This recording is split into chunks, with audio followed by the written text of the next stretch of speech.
Hey everybody, it's Chris and Rick Talk Guitars, and we are going to talk about one guitar to rule them all. And Chris and I kind of had some initial conversations about this, but I want to pick your brain. And was the impetus for you thinking about this concept? I've thought about this. I think about this a lot. When we were coming up, the late boomers and the Gen Xers, it was like a one guitar thing. All of your heroes, all the heroes from that era, the guitar heroes, had one guitar. You identified with them. And around the time where you got your first guitar, it was such a big deal. You know what I mean? It was, Yeah. you would carry it around. You just were inseparable from that thing. And you just got to know it really well. I mean, I used to put mine on a chair in my bedroom, so it would be the first thing I'd see when I woke up, and the last thing I'd see at night. I mean, just like establish this really great relationship with that, Oh, and that's cool. you learn to know it. And some of the times the first ones aren't that great, so you Yeah. get one, and it was a much bigger deal back then to get a new guitar because you'd have to get rid of the other one. You couldn't just like, I'll keep this one and get another one. It was very rare for Yep. people that I knew to do that, so it was a big deal. It'd be like weeks. You'd be all excited about getting the new guitar. But mainly it's just sometimes I think like how great it would be if it was like that simple again, where you just find something and you get to know it really well and it becomes like an extension of your body in making music. Yeah. And, I used to be like that for years. I mean, I played a Telecaster for probably about maybe 6 years, and that was all I had. And before that, Yeah. I had a Strat for even longer. And part of the reason that made me think about this too is I have like a rack that I built in my living room that has, I think it's got 6 guitars on it. And they're always, 6 guitars in the living room. And I hate to let them get dusty. So every week I go through and I tune them and I knock the dust off. I don't polish them or anything like that, but I just knock the dust off of them. And like every time I get to the Telecaster, I pick it up and I'm like, oh my God, this thing is just so worn in. You know what I mean? Yeah. It's like where my arm rested, it's down. You can see the wood beneath it and that 6 inches of Fuller Plast, whatever they put on there. So I wore through the nitro, but there's still like that, undercoat thing. And, all the brown spots on the fretboard and like all the nicks and dings from all the clubs that I played Yeah. everywhere. And it just, in my hand, it just has this feeling. It's like it was my best friend for a long time. And I kind of really dug that. And then another thing that made me think of this is for the last 3 years, I've effectively been, using one guitar because Yeah. that's all I've been playing. I mean, I dug out the Tele when I had a recording session, but, I'm just playing this. And I think that's kind of why I'm doing this. I want to get to know this guitar and get this guitar to be like my Telecaster was. The ES guitar? Yeah. Yeah. So, That's a cool yes. And I think that coming from that sort of background, we used to think differently about stuff. And now, they're kind of becoming sort of like golf clubs. You know what I mean? It's definitely a road I went down. I mean, the Strat became kind of iconic for me because I was into Hendrix and Buddy Holly, and those guys all played Strats, and I had to have a Strat. So I got a Mateo Strat at first, which is the copy, and then and Eddie Van Halen played a Strat. I mean, for all intents and purposes, it was a Strat. Right. And then I graduated to a shitty 80s Strat. I told you about that black one that had the floating trim and all that other crazy Right. shit. I don't know why I didn't get a decent Strat. So yeah, I mean, I identify with that totally. And I think that is one of the kind of running themes in guitar, the guitar world is, we associate certain guitars with certain players. And if we dig those players, we want to get that guitar. But it's also kind of funny too, because for instance, Jimmy Page, I mean, he's associated with the Les Paul, but a lot of the early recordings he used a Tele, right? And so Right. it's funny because I saw a headline that said something like, this guitar sold more Les Pauls than whatever. I don't know what it was, but Right. which is funny because the early recordings he was using that Tele. Right. And so, but what came to my mind too was along the lines of this is one guitar to rule them all is kind of the concept of, like you were saying, like getting to know your guitar so well that you can use it and get a lot of different sounds out of it. So say you're in a recording situation or say you're a session person, right? Like what's the main guitar you're going to take out on a session, right?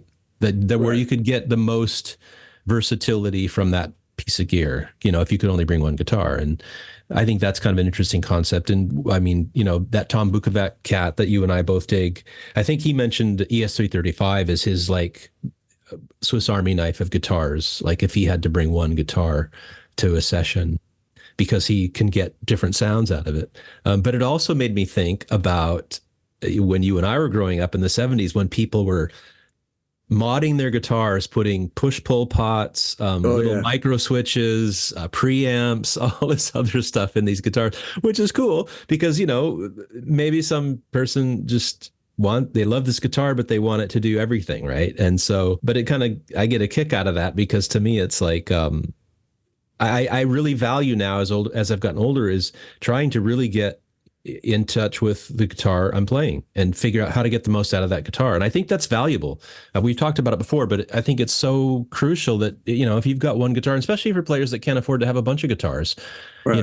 What can you squeeze out of that guitar? And I think that's a cool idea to ponder. Right. No, I agree. I think it's just more focused on music. And sometimes it's so easy to get caught up in like gear and stuff like that. And like, back when in the one guitar days, it was just more about that's my guitar, and so it just seemed like it was simple. It was less complicated. So, and I don't necessarily think that I had worse tone. It was definitely different. And that's the thing that the part that I would struggle with, like the one guitar to rule them all, is there's such a distinctive difference between like a Fender and a Gibson, the two guitars that I use mostly. And that's why I always if I'm recording, I always bring one of each. The Gibson later in life, when I got one, like after that Telecaster, the long run of the Telecaster, my playing changed. And that's another thing, like about a guitar. It's, it's suddenly I have all of this sustain, I don't have to play. I can let things hang more. Yeah. And, and it's a bit of a darker sound. So it led me, places with a little bit more gain and a little bit darker tone. And I still always will love the Telecaster. And I listen to some of the stuff that I did with the Telecaster, and it's kind of odd because you can tell I'm trying to dial it in sometimes like a Gibson, like I'm that dark, using the dark, trying to get the dark in the bridge pickup and just, get a growly with, like with a drive pedal or just like a cranked amp. So it's kind of like didn't even know that I was heading in that direction. And when I finally got a Gibson, and for a while, it was the Junior for years, probably at 5 or 6 years, that was my main guitar, but I would still bring the Telecaster out now and then. And then, 3 years ago, when the ES345 came into my world, that was another guitar that made me play a different way. It's completely different. And I'm still kind of riding the crest of that, figuring out where it's taken me and it was a struggle. I mean, sometimes you're like, this thing just feels odd. It's just too big. It's uncomfortable. But I stuck with it because I kind of knew that on the other side, there was great things waiting. And there really was. That's cool. I mean, it felt good. The neck felt good since the day I bought it. But it was just more like the size of it. I'm coming from a Junior to that huge size. It took me a while to get used to that. But once I did, I was psyched. But yeah, back to the topic. It's that whole like romantic idea of the guy just carrying his guitar in a gunny sack or something, And I know we've said it, everybody says it. You hear that, well, it's just a tool. And it is. It's a tool and whatnot. But, I've never like slept with a hammer. You know what I mean? Exactly. So it's, and there is, and by working with this tool, you're able to create things that last and you can go back and look at. And the different guitars, you go back and listen to stuff and you're like, oh, that's a really great tone. Yep. And you remember what guitar it was. So that's another thing about, maybe one guitar. I don't know. It's just interesting because over the years, since I've had multiple guitars, I've always kind of thought about that. Like sometimes it would be so simple just to find one guitar that you really like. Maybe, like sell them all, maybe get a vintage one, kind of like you did. And just go with it and make that. I'm just going to play this guitar for the rest of my life. But I don't think I'm going to do that because my joke is always, if I could only have one guitar, it would be a Telecaster and a Les Paul Jr. So, I mean, that's pretty much it. So I don't think I could come down to one guitar. But it's a nice thought. And it's like you said, too, Angus Young, he's an SG guy, Totally. I think that Telecaster probably did sell a lot of Les Pauls, but I think visually sold more Les Pauls than, the record, the first record or whatever. Yeah. Yeah. I mean, he throughout his career, he had like maybe a backup and he had like a red Les Paul and he had the Telecaster. So didn't he play a Strat for a while? He played a Strat, and then he played And a Firm. Dan Electro too. Oh yeah, that's right. That was on that was Cashmere and stuff like yeah, that. yeah. Yeah. That was back in the day too. Golf clubs a little bit, but he had a smaller rack of clubs than even I have now. It's kind of ridiculous. It's not uncommon now for someone who's like still very much in the hobby stage, still learning, to have multiple guitars. Yeah. You know, sometimes like four or five, and that's just something that didn't happen for very long. And you know, and that's likely due to the fact that, you know, everything's so affordable now. Guitars are so affordable. You can get decent guitars for a cheap price. You can't have a rack full of vintage ones anymore, but you know. Well, yeah. And to the Tool, I totally agree. I mean, they are a tool, but there's so much more than just a tool. Exactly. And I've always kind of envied the person that could just be that one guitar person. This is my guitar. This is what I play. This is what I do. It's all I need to do. But I'm not built that way either. I mean, I like to have a few guitars because they're fun. Like it's fun to play a V. It's fun to play a V and then play a Tele and then play a Les Paul and then play and like you said, I think it was really interesting that you said that because I recently bought an ES 330 and it feels like I've got like these shoes on that are a size too big or something, you know, and I have to get used to them. Or the same thing because I've always played solid body guitars, smaller bodied guitars, but these things are their own animal, and it has been fun to get to know it and to realize just how freaking cool these guitars are. You know, they're beautiful. They sound beautiful. They feel good. You know, there's a reason so many people love ES guitars, whether it's a 335 or a 330 or a 345. Yeah. There's a reason that people dig them. But I'm the same way. I will never probably, you know, get down to one guitar or something. It's just too much fun. You know, every time we talk about this too, every time I think I'm going to get rid of one, I play it and I'm like, I'm not getting rid of that thing. It's cool. Yeah. And I'll put it back in the attic or wherever it is. And then I won't look at it for another year, but I feel good knowing I can play that thing anytime I want to. And again, they're inspirational. Maybe you pick that guitar up and there's a song in there that you wasn't in the Tele or whatever it is. You know, it's like, oh, that's cool. And so I think that's another valuable thing. I remember seeing an interview with, David Gilmour, where he was very much like that. It's like this guitar had a bunch of songs in it, you know, but that specific guitar, you know, and I think that's the way it is totally. And you pick it up and it sounds a little different. It's a little different to play, and maybe it inspires you to write this cool song that you wouldn't have come up with if you were playing the Les Paul or this other guitar. And so I think that's another cool thing to think about with, you know, having several guitars. I absolutely believe that. But the thing that's funny when I think about it is I wrote way more songs on the Telecaster when it was my only guitar. A lot of it's about drive, but I totally get that. I've had like a pedal that's done that before where I've gotten a sog out of a pedal. Yeah. So no, I totally get that. And that's, you know, that's actually something to think about. But you know, I'm sure that's where the Dan Electro came in Jimmy Page's arsenal. He's totally. Like, it's like, this sounds like a rubber band. This is cool, you know? Yeah. No, I'm never going to have just one either. And I do have a fondness for our era of people doing the crazy switches and pull pots and all that stuff. I just remember it so vividly. So, I mean, I just get a kick out of remembering, you know, how the extent to which people went to like trick out their guitars so that it would do all the things they wanted it to do or thought they wanted it to do, right? Right. They get it, and then it's like, but I remember back when my main guitar was a V, 80 V, and I played the shit out of that thing because I was in a band and we were playing all the time. We played every weekend, and I could get a lot of versatility out of that one guitar. I mean, because we played, you know, we were a cover band. So we played Stones, we played the new stuff. We, you know, at the time it was like Men at Work and all this other. So it ran the gamut of like, you know, classic rock to kind of 80s new wave. And that guitar served me so well.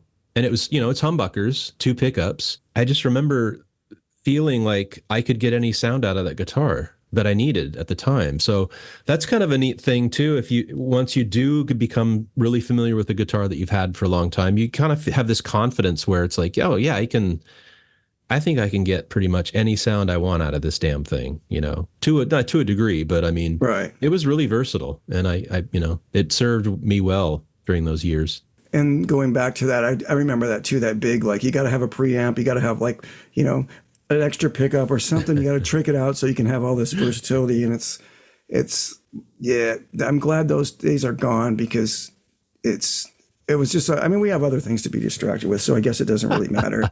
But I mean, you see all the guitars that were the result of people trying to do that. There's a lot of Les Pauls from the 70s that have like a little switch that was added to them, or, you know, Floyd Rose, ouch, or, you know, Oh yeah. routed for humbuckers. And Yeah.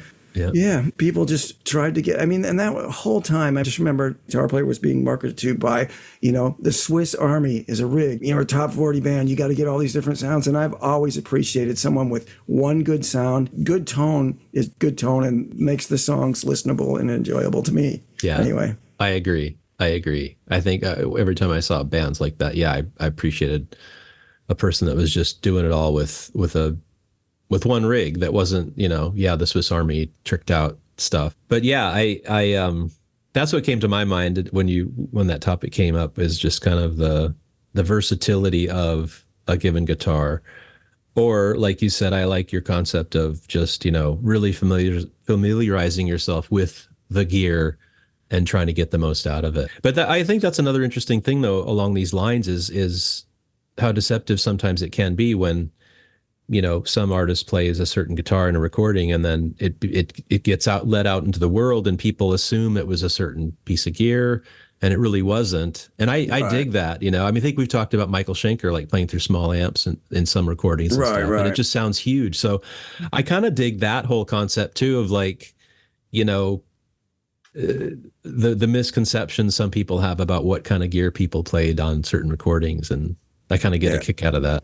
Or that it just shows you again how sometimes it just doesn't matter. You know what I mean? Yeah. It's like, and it's just like you're chasing down things, looking for something in a box or something, and it's just the way they played. You know what I mean? Yeah. A lot of newer artists, I think, are kind of just the one guitar.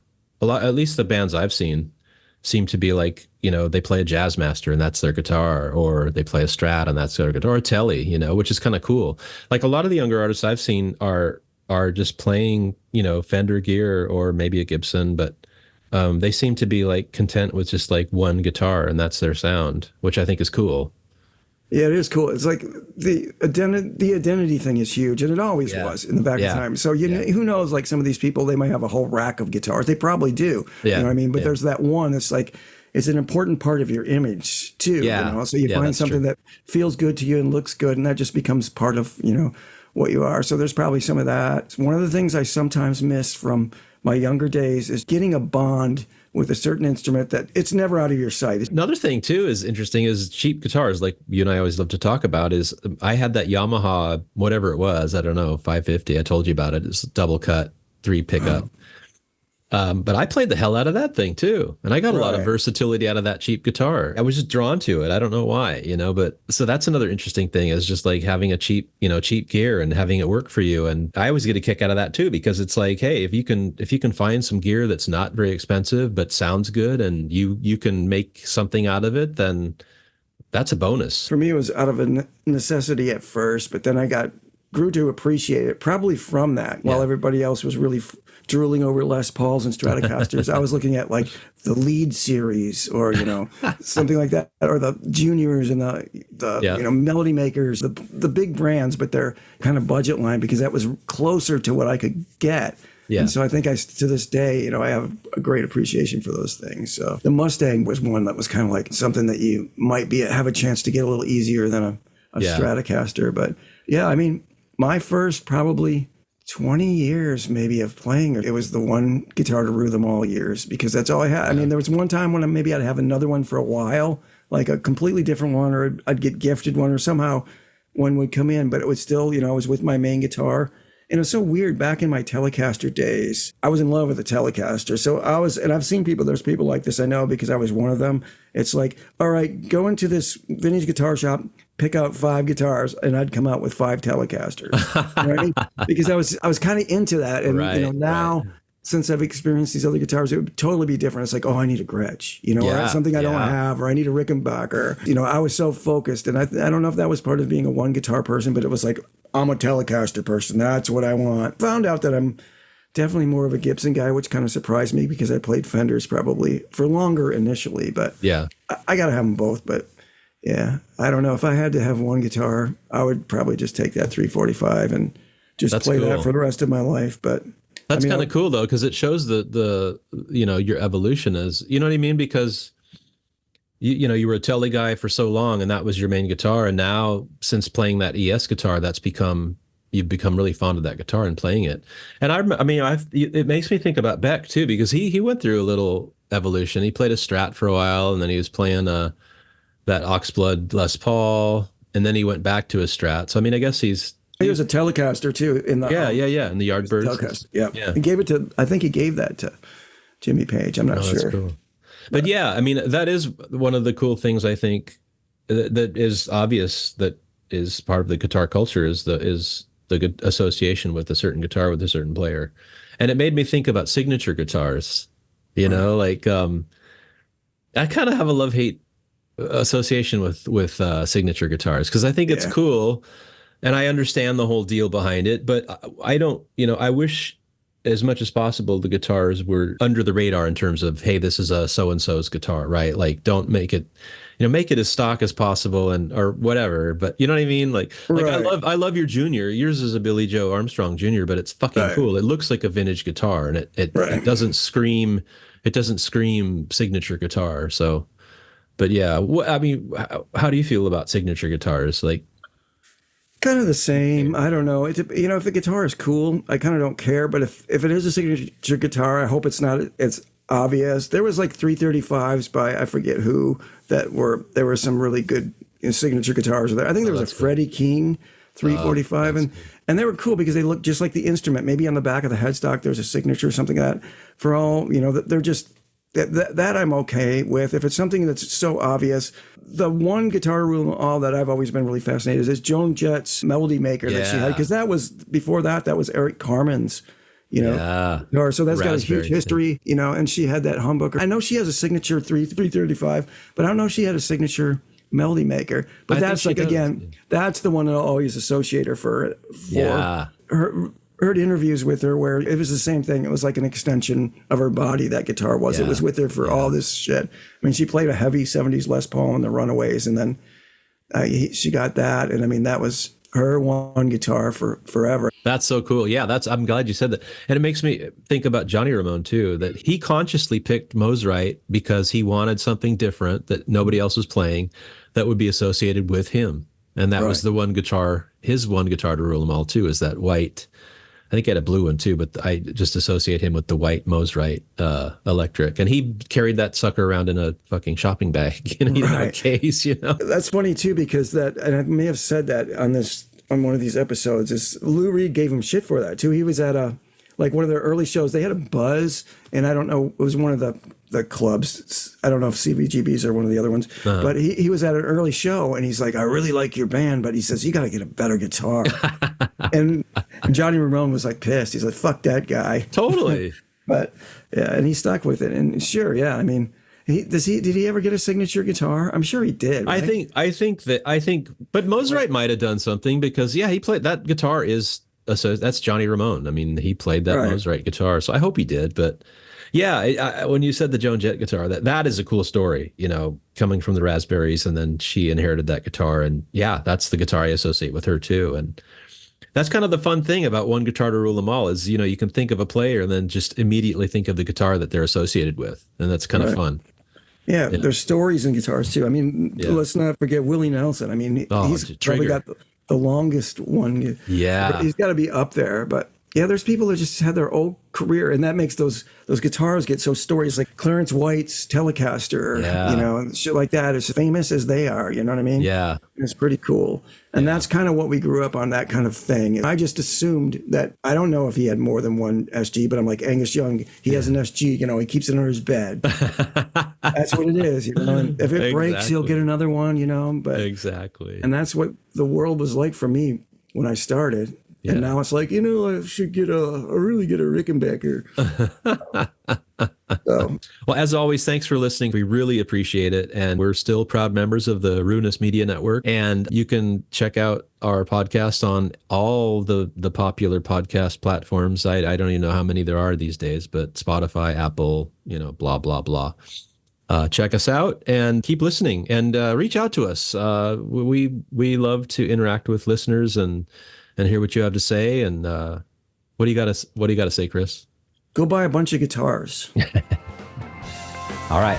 Bye. Bye.